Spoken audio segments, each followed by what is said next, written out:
Hi, everyone. I'm Helen Requena, and I have my co-hosts today, Jen and Diane. We are missing Tanya, who has taken a very much needed rest day today and taken her book club on a retreat and is enjoying the fabulous, fabulous time there. But with that, I am very excited to welcome Dr. Laura, who was on our very first season. So first off, this is our first returning guest. Hmm. So yay to all of us. And thank you, Dr. Laura, for deciding to come back to us.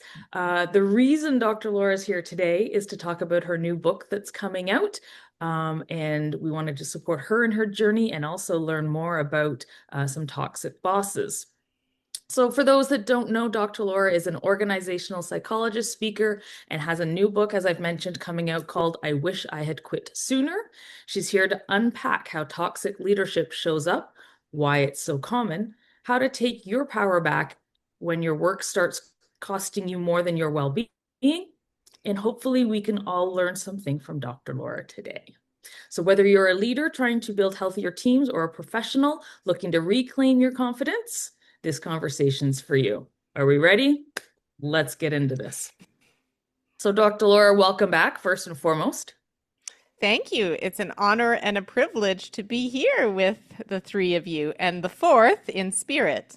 That's right. She's with us in spirit, that's for sure. So, I think I was really excited when I saw your first post that you were putting out this book. And I was like, oh my goodness, we need to learn more. But my first question to you is, why this book? What made you want to do this one? I wanted to do it because over the last number of years, I've just seen more and more of our clients at Canada Career Counseling. So we serve clients across the country, professionals who are going through workplace challenges or figuring out their career transitions. And we saw an uptick in number of clients that were suffering under a toxic leader or a toxic boss. I like to call them bosses because they're not actually leaders.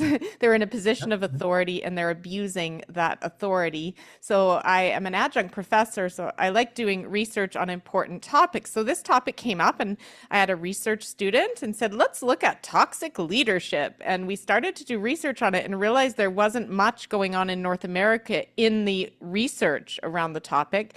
And then when we dug into it, there was so much going on and so much to learn about what people were experiencing. And then I decided I needed to put a book out into the world to help people understand, navigate, escape, and heal from a toxic boss. I love that you just included all of those things. That's basically the learning, the coping, and how to come out on the other side. Is that what we Mm-hmm. can expect in this book then? Is Yeah. some of trickle of all of that? 100%. And the book has already been helping people because I seem to attract people into my sphere who are suffering under a toxic boss at all levels, including vice presidents of big enterprises. And a toxic boss can be all the way up to the CEO or the chair of the board even. But what a toxic boss does is it's very harmful and it's one of the worst career experiences you can go through. And I coach people through it. And the things in the book are really helping people. So I'm excited to release it into the world. How long how long was the journey from conception of the book to now? Probably a couple of years of an adventure there. And in order to get it done, I hired an amazing book coach to help hold me accountable to deadlines because I didn't have time to write a book. I Mhm. carved out time, but nobody has time to write a book when you're a busy professional and a mother and, all the roles that I play. I just think it's amazing to have a coach to just get you through something like this. Interesting. Susie Vidori's her name. She helps writers birth books because a lot of people have a book in them that never comes out because they just can't carve the time. Yeah. We will make sure we note that in the show notes because I think there's lots, myself even included, there's many a times I've Mhm. always said, there's lots that I would have always thought, hey, that would make a great book. Or if I can talk about my own experiences, it could someone down the road. She'd be a great guest for you too. She's great on podcasts. I had her on mine a number of years ago. Um, We yeah. will definitely look that up.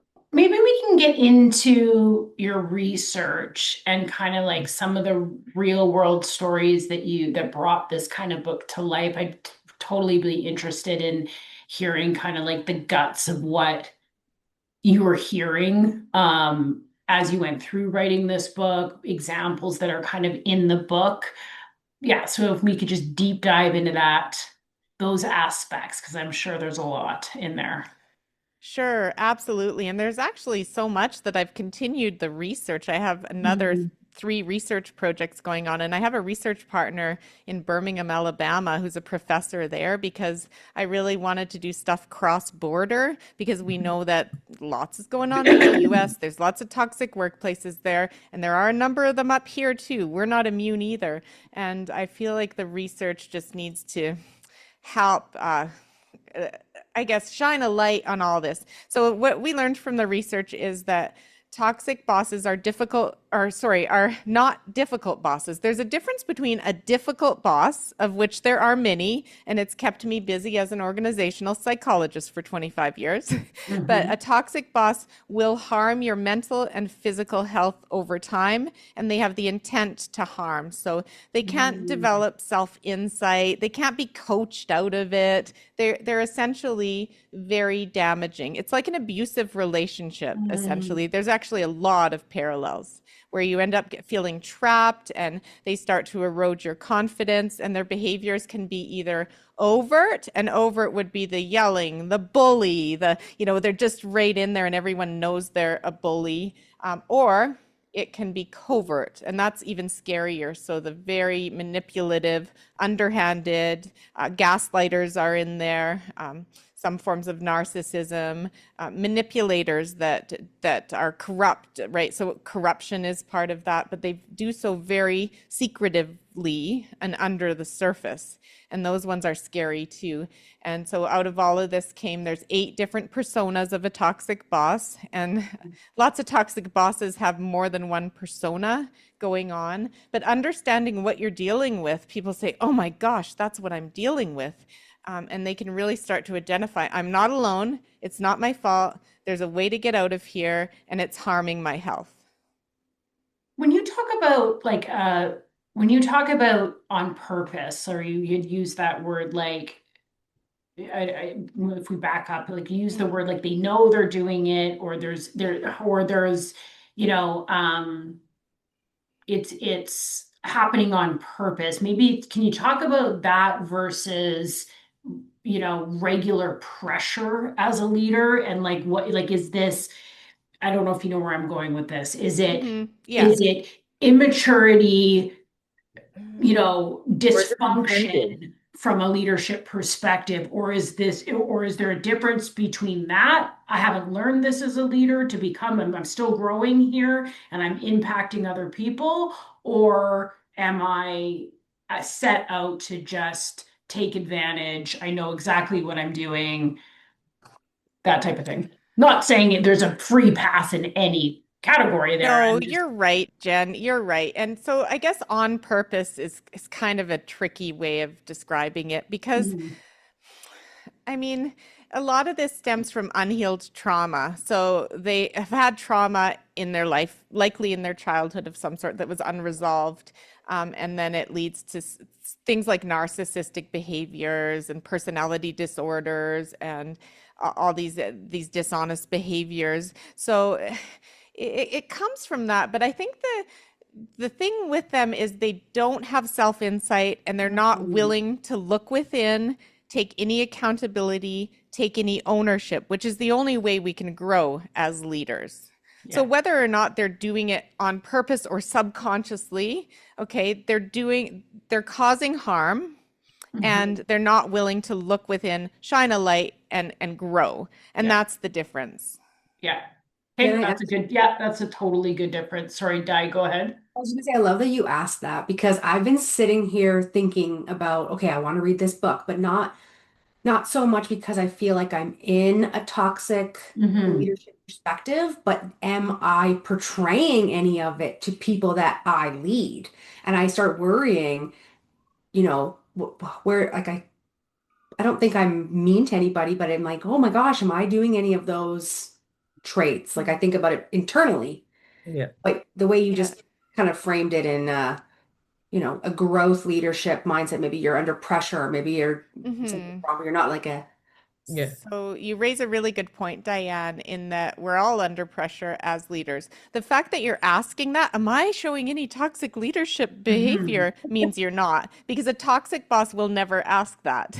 So people I say, Dr. see. Laura, am I a toxic boss? I'm like, no, because the ones that are do not ever ask that. But you probably have, all of us have some difficult characteristics, and a difficult boss can be frustrating, disorganized. They can end up overreacting to stress. They can come down hard on someone, and but then they feel bad after.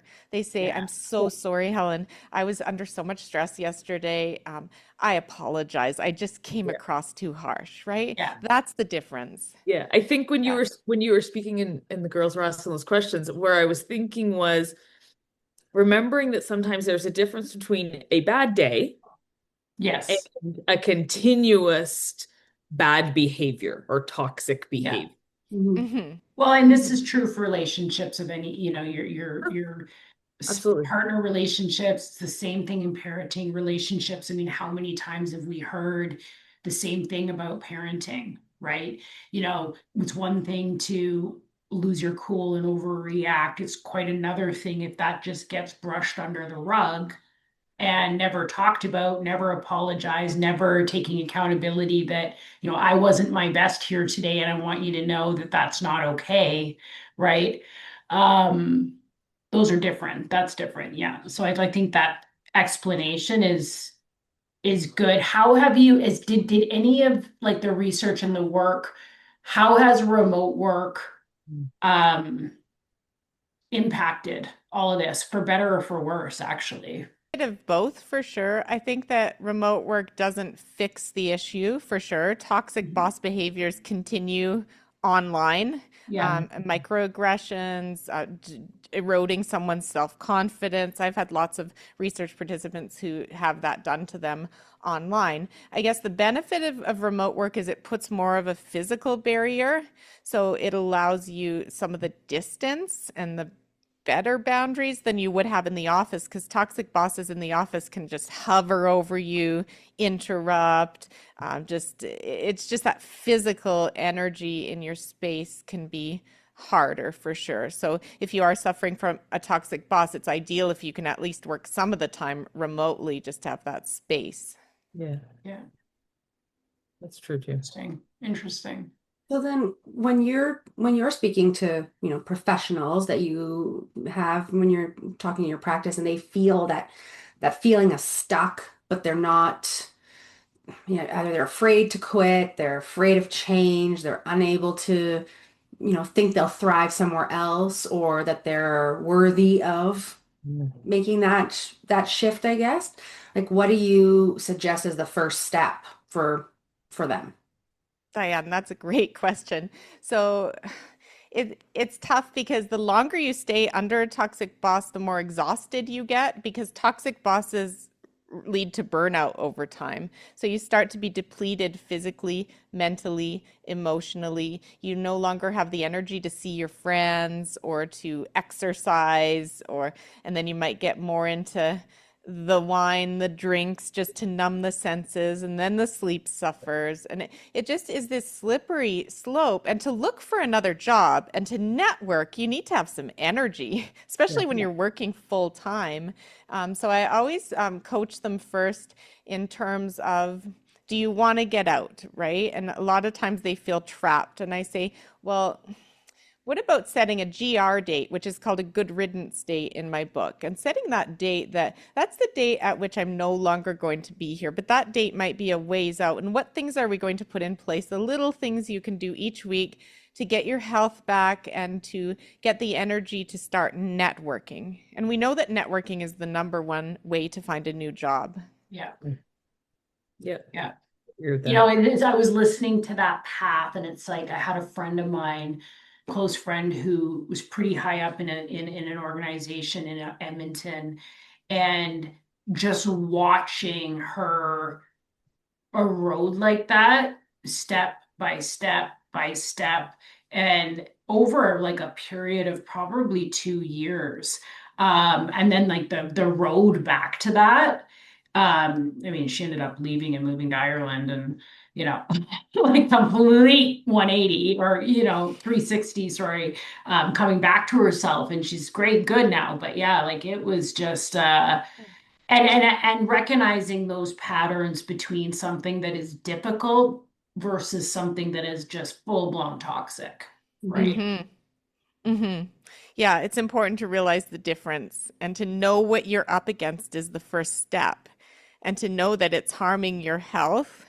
And oftentimes it's money that traps us. It's financial Yeah. dependence on the company. It's stock options. It's a bonus coming next year. It's a labor market that sucks or whatever. And same with an abusive romantic Yep. relationship. Oh, I have a mortgage. I have Kids. kids, and you start Yeah. to just put up with stuff you normally wouldn't. So it's about building the confidence back up in the person and to learn to love themselves more than the risk they're taking. And I love that this podcast is around risk takers. It is a risk to leave, but the grass can absolutely be greener and will be greener. And when you mentioned confidence too, it like you just there was two parallels that we were talking about, the emotional piece of your decline when you're in that environment of, you're tired, you're not in your best, you're self-doubting.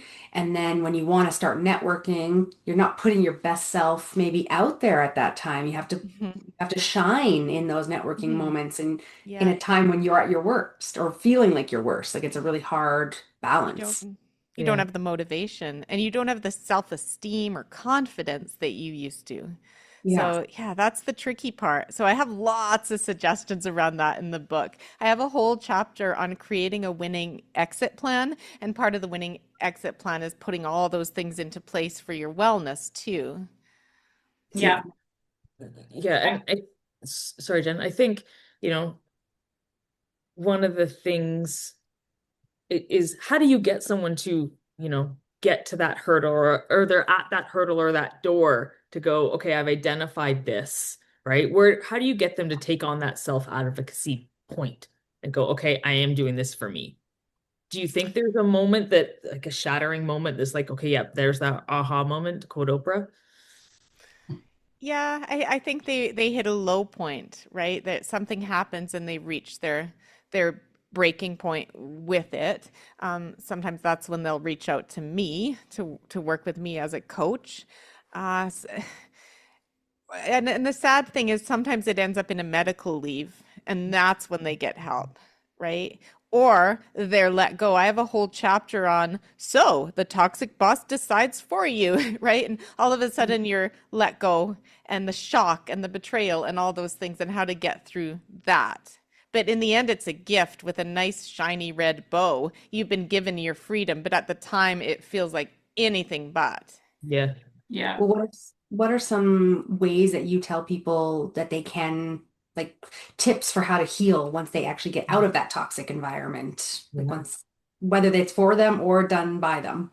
That's a great point. So it really depends on how deep rooted the trauma is. So how long it's gone on for, Yeah. which type of toxic boss. So there's the abusive a-hole, which is really a difficult persona to deal with. There's a gaslighter, which totally psychologically manipulates you. Those two are probably the worst. And the dishonest manipulator is pretty terrible too. So it depends on what type you're dealing with and how long you've been dealing with it for. We've seen in the research, people usually can't cope with this for more than a year or two, right? It's Mm. not usually a 10-year ordeal. It's usually a year or two of downward spiral. But sometimes it's more. Sometimes they're in it for 3, 4 years. And I think, oh my gosh, that's so tough.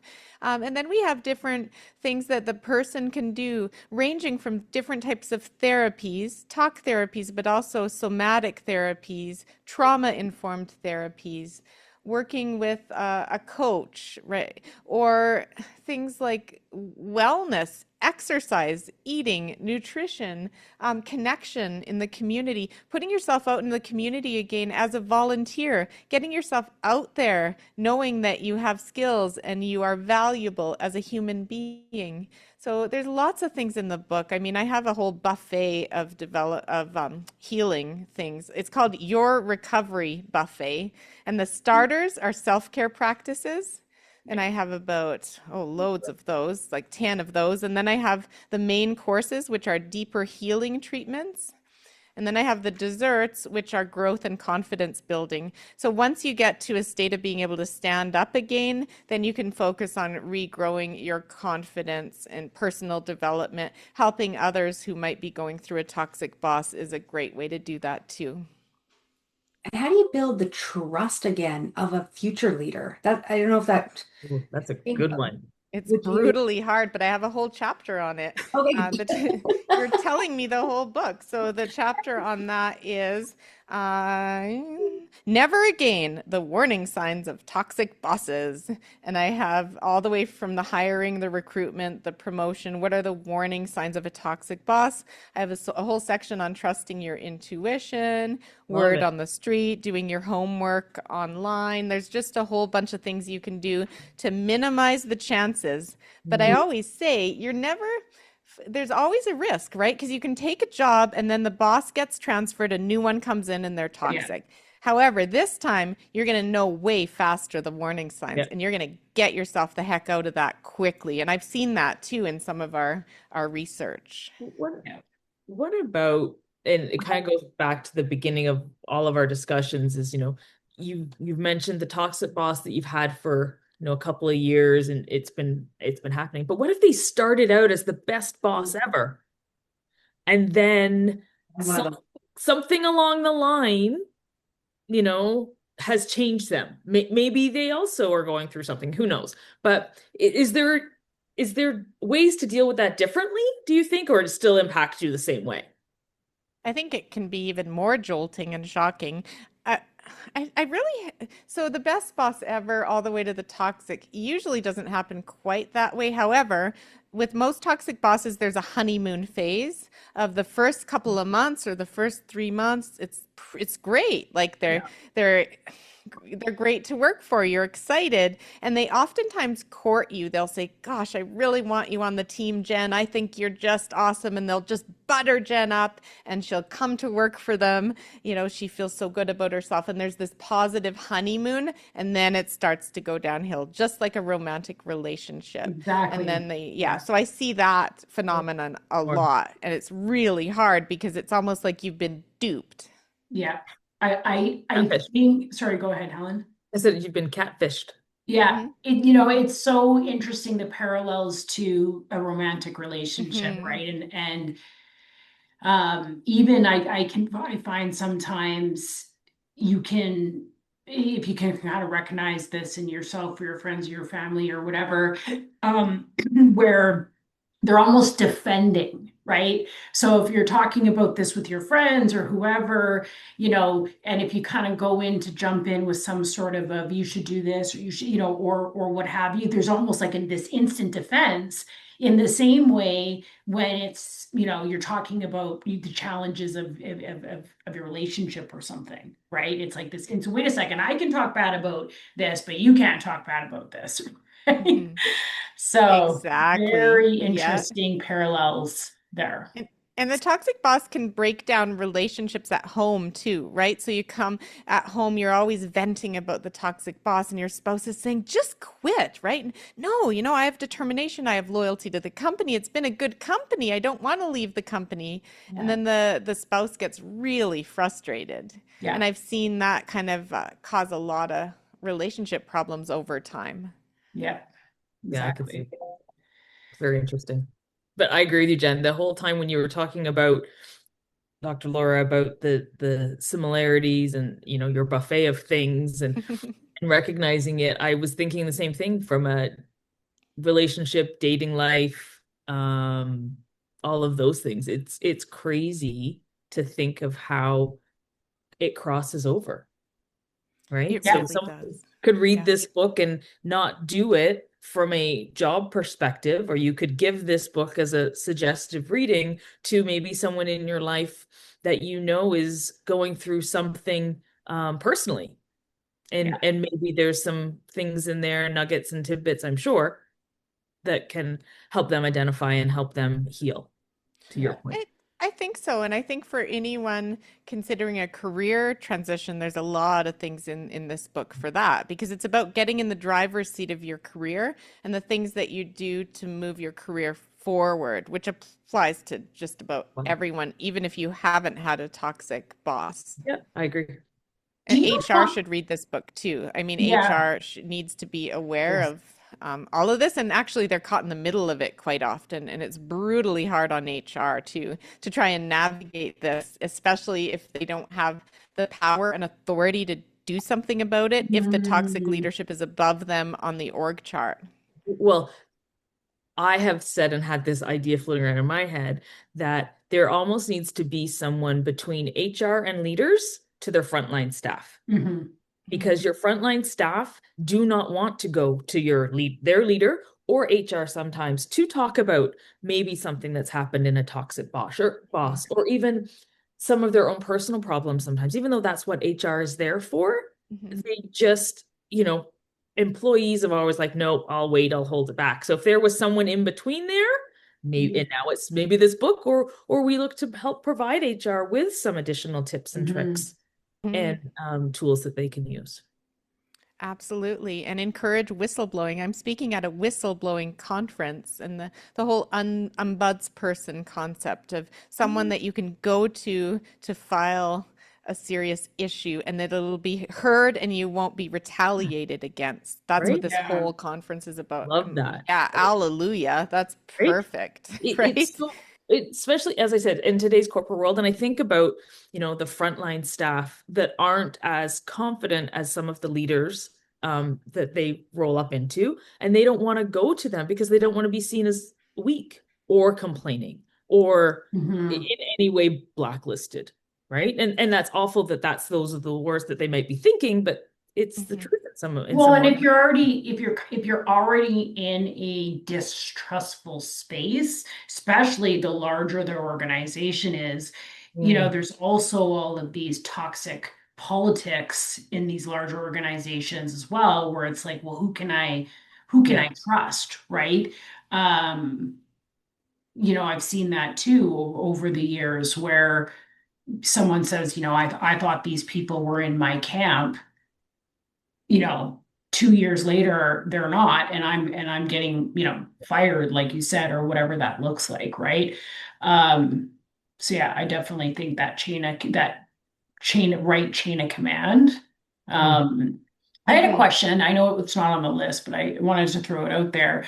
Was I mean, I think we all think that it'd be interesting to get your perspective, and you don't have to tell us now if I'm catching you off guard, but what's changed in past years and generation, like I think, but not just from the work culture environment, because I think we could all say, and I don't know if this is like true or stereotyping, but I think we could all say that I remember 20 years ago, things were much worse than they are today. I don't know if that's true or not true. But then also the individual, like from the employee perspective, in terms of how things have shifted, right? Like I look back at like kind of my parents and their career journey. They were both heavily career orientated. And I almost think to myself, like, there was still I take care of number one, right? In that kind of baby boomer. And again, I'm stereotyping here, but I'd be curious to know if you've done any research on workplace toxicity with bosses 20 years ago, 25 years ago versus now. Is it the same? Is it different? Is the toxicity different like than it was? I haven't done research on the past because I think Yeah. there's just so much to focus on in the present that we find ourselves in. And I think things have shifted so massively with technology and Yeah. AI and the state of the world we're in. I kind of like looking at what's the now and what's the forward, but we can learn from the past. And what I'm seeing, we're doing a research project across the generations and how toxic leadership impacts burnout. And what we've seen so far is the youngest generation, Generation Z or Z, they tend to bolt quicker. They won't put up with toxic leadership as much because they grew up with those messages. Bullying is bad. They grew Right. up with the psychological safety, mental health sort of notions, and they just don't put up with it as much as a boomer or Generation X. My generation would put up with it longer on average, because it's just you got to grin and bear it, and it's a form of We, strength. as Right? as a child, we were always, I'm going to stereotype myself for a second, but you were seen and not heard, right? Yeah. So you were taught to take it, right? Mhm. Just whatever's being thrown at you, you just take it. You just don't speak up, you just take it and move along. Exactly. Different now. So I'd say that's one of the biggest differences I see a rise in toxic workplaces as a result of economic uncertainty and global unrest. So the more that there's fear around us, we fear losing our jobs. We fear there's not enough. And then it brings out the worst human behaviors of territorialism, me versus you. If I win, you lose. And then we have messages that bullying is okay, coming from our neighbors in the US in terms of that type of leadership is okay, right? And then we kind of toss out some of the diversity focus and stuff, and it just becomes about winner, loser. And I think that those messages are just leading to more and more growth of toxic workplaces. It's like weeds. It's like the weeds and the toxic root systems are growing and thriving. And that's why this topic is more important than ever. That's why I'm doing a lot of work in the US to try and raise a light on this, as well as Canada. That would make And sense. get this, the book was picked up in Italy and in Russia. Oh, yay. Interesting. That's awesome. Congratulations. So I know. it'll go in translation? Russia could probably Yes. use it. That Yeah. is awesome. So I But didn't and it's expect interesting Russia. that I'll run just that say you that. went on, because I think to myself, like, wow, like that what you had just said, and you put that into Gen Xers and how we think and feel and how we grew up, and nothing's ever enough, and but everything's too much, and it's just it's yeah, it's wild. It's wild to It like zone really it is. into. And I'll hold it up for you. So the cover is a cage and the bird is escaping from the cage. I wish I'd quit sooner. Practical Nice. strategies for navigating and escaping a toxic boss. But the cage almost looks paper-like. It almost looks like a cartoon cage, and that was on purpose because you can break out easier than you think. Because oftentimes we feel that it's metal bars and it's impossible to break out, but it actually can happen once you set your intentions for it and you get the right supports. You can get out of that cage. I Yeah. love it. So we are almost to our time, but what I want to hear is anything else from you, Dr. Laura, about, what you want people to get out of the book. First off would be my first thing. How to get the book. And then, yeah, absolutely. And when?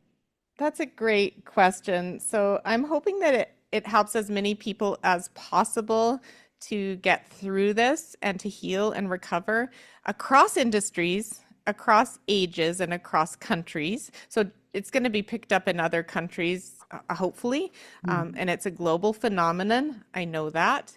And I'm really hoping that it gets into the hands of people who help other people, like coaches, therapists, psychologists, and HR advisors and leaders, because I think it's an important thing that we all understand the impacts and what people go through so that more can be done about it. And my next mission is to help organizations eradicate this phenomenon. So I'm speaking more on that. I'm going to be doing more and more consulting on that and developing tools around it so the organization can shine a light on toxic hotspots of leadership behavior that are unacceptable. In order to get the book, so the book will be on all platforms, like from Amazon to Barnes and Noble to whatever else. I have like so many platforms that will have it. It's all on my website at drlaura.live /new book. So if you go to mydrlaura.live, you'll see there's a whole section about the new book and all the platforms, and it's available for pre-ordering now, which is really exciting because the more pre-orders I get, the more chance I can become a bestseller. And that's what I'm aiming for. so Trust that me. it reaches more people. Yeah. And then I filmed it on Audible. Sorry, I recorded it on Audible, narrating it myself, Oh, and that was wow. fun. It's about 8 hours of content or more, but it's very. I think it's going to be powerful on Audible, and it'll launch the same day on Audible, January 13th. You know, Oh, a that's 13th day in That's January. the Taylor Swift review. But I love that you said it's Audible because I do find, and that you were the author reading it, because I do find, right, Di, you're an avid reader and listener to books read. Do you find the same? And when the author reads it, there's so much more that comes out of it. yeah. Yeah. I actually ordered a book because I saw a speaker that I was it was she was passionate and I loved listening to her. So I went and got the book and then it was read by somebody else and I was like, meh, meh. Ah, okay. Yeah, I agree. Your passion will come out, and I love that. Yeah. So we will make sure we link everything in Yes. our show notes to connect to you. And we look forward to your launch on the 13th of January. And maybe we'll look at potentially doing a giveaway, get a signed copy, one of Absolutely. those Yeah, type I'll of be doing things. giveaways for sure. I'd We love to. absolutely. I think that that's the best way to get this message out. I think it's a very valid point. Great topic. We're here to support you and champion you in any which way, as a fellow Albertan as well. Yes. Thank you. Appreciate that very much. I've had two toxic bosses myself. I talk about them in the book, and I've been an entrepreneur most of my career. So, I mean, it can happen to any of us. Yeah. Yeah. So with that, I will wrap up today. Tanya, we missed you. We know that you will do a phenomenal job when you get this recording and help edit it for us. And I'm sure you're having a great time. But we missed you and your insight. And to my co-hosts and to you, Dr. Laura, thank you very much for taking the time with us today. And we'll chat soon. Thank Thank you. you. Stay Bye, well. everyone.